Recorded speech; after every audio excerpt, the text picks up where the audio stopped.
తెలంగాణ జాగృతి అధ్యక్షురాలు, మాజీ ఎమ్మెల్సీ కవిత ఇంకా రాజకీయ పార్టీని స్థాపించలేదు.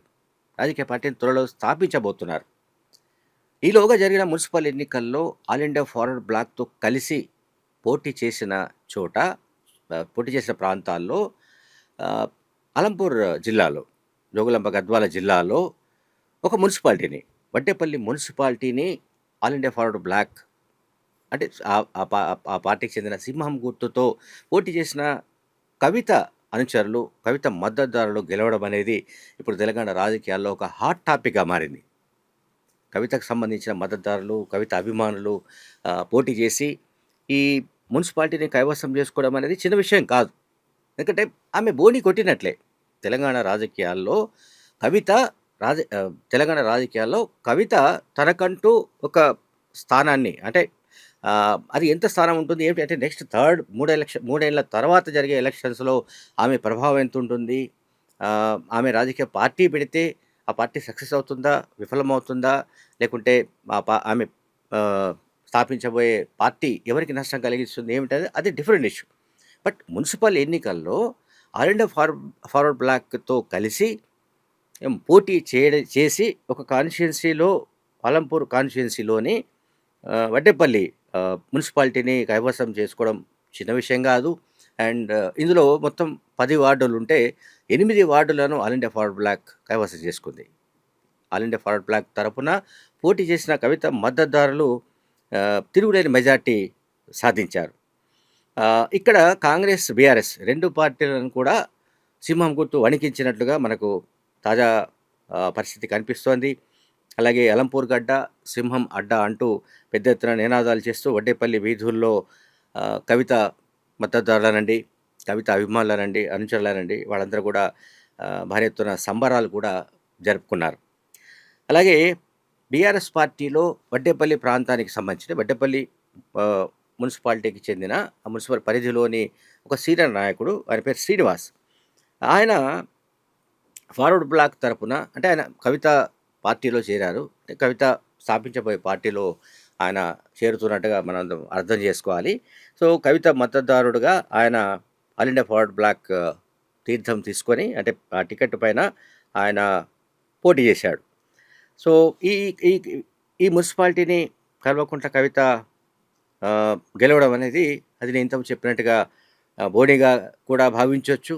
అలాగే మునుముందు మనకు కనిపించే ఏదైతే పరిణామాలు ఉంటాయో అంటే రాజకీయంగా బలాబలాల విషయంలో ఖచ్చితంగా ఆమె ప్రభావం ఎంతో కొంత ఉండే అవకాశం ఉంది.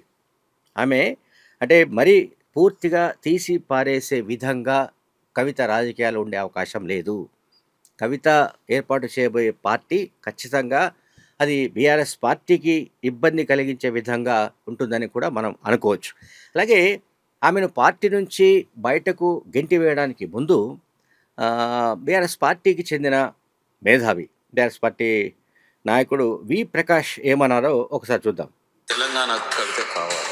ఆమెను కనుక ఏం కాదులే అని కనుక పార్టీ వదిలేస్తే ఇప్పటివరకు జరిగిన నష్టం కంటే 100 రెట్ల నష్టము నెక్స్ట్ ఎన్నికల్లో జరుగుతుంది. నెక్స్ట్ ఎలక్షన్లలో గెలుపు ఓటముల మీద కూడా కవిత తీసుకోబోయే నిర్ణయాల మీద ఆధారపడి ఉంటుంది.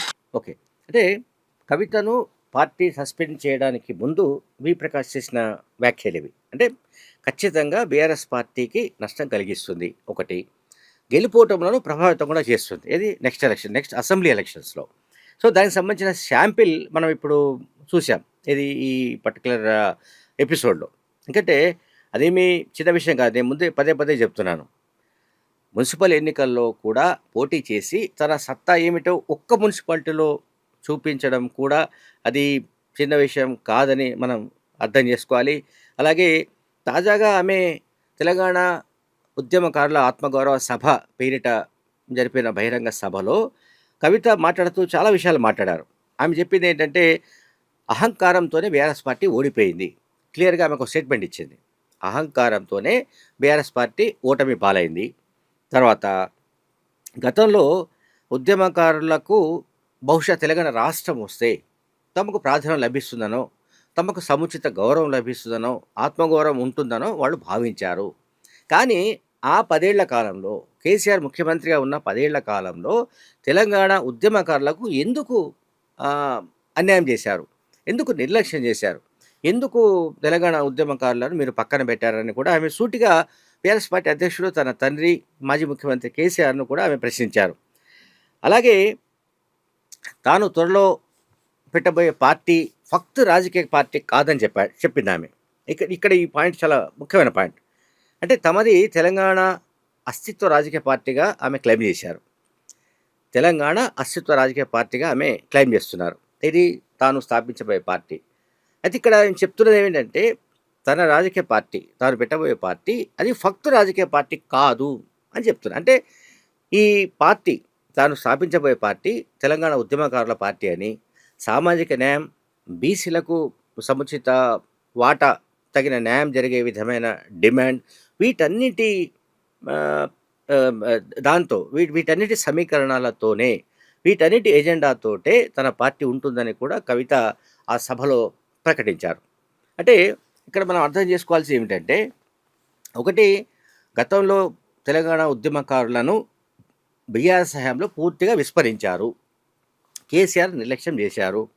కొంతమంది తెలంగాణ ఉద్యమకారులకు ఇచ్చిన అవకాశాలు ఇచ్చిన ఆ తెలంగాణ ఉద్యమకారులు అసలు ఒరిజినల్ ఉద్యమకారులకు, అంటే మిగతా వాళ్ళను పురుగుల్లాగా చూసి అవమానపరిచారని కూడా ఆమె ఆవేదన వ్యక్తం చేశారు. అవహేళన చేశారని కూడా ఆమె చెప్పారు. అండ్ తన వాళ్లతోనే గాయం జరిగింది కనుక, గాయపడ్డాను కనుక తనకు మరింత బాధ కలుగుతుందని కూడా ఆమె ఆవేదన వ్యక్తం చేశారు. సరే, ఆమె ఆవేదనలో ధర్మాగ్రహం కూడా కనిపిస్తోంది. ఈ కాంటెక్స్ట్లో ఆమె బీఆర్ఎస్కు వ్యతిరేకమైన కామెంట్లు చేశారు. ఆమె అంటే తెలంగాణ ఉద్యమకారులను, అంటే ఏ ఉద్యమంలో అయితే సర్వస్వం ధారపోసి అన్ని విధాలుగా నష్టపోయారో అటువంటి వాళ్ళను గుర్తించడంలో కేసీఆర్ ప్రభుత్వం విఫలమైంది.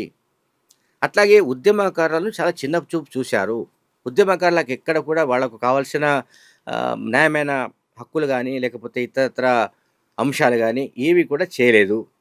అండ్ 1969లో తెలంగాణ ఉద్యమంలో పాల్గొన్న 369 మంది పిల్లల్ని, ఉద్యమకారులని పుట్టన పెట్టుకున్న కాసు బ్రహ్మానందరెడ్డి పేరుతో ఇప్పటికీ హైదరాబాద్లో పార్క్ ఉండడాన్ని కూడా ఆమె ప్రశ్నించారు.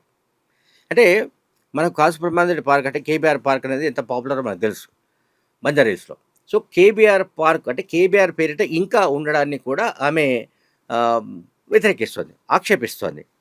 బహుశా త్వరలోనే, అంటే ఆమె మాట్లాడుతున్న స్టైల్ని బట్టి అయితే, ఆ ధోరణిని బట్టి అయితే కాసు బ్రహ్మానందరెడ్డి పార్క్గా ఉన్న కేబీఆర్ పార్కును మార్చి దాన్ని జయశంకర్ పార్కుగా మార్చాలని కూడా ఆమె డిమాండ్ చేస్తున్నారు.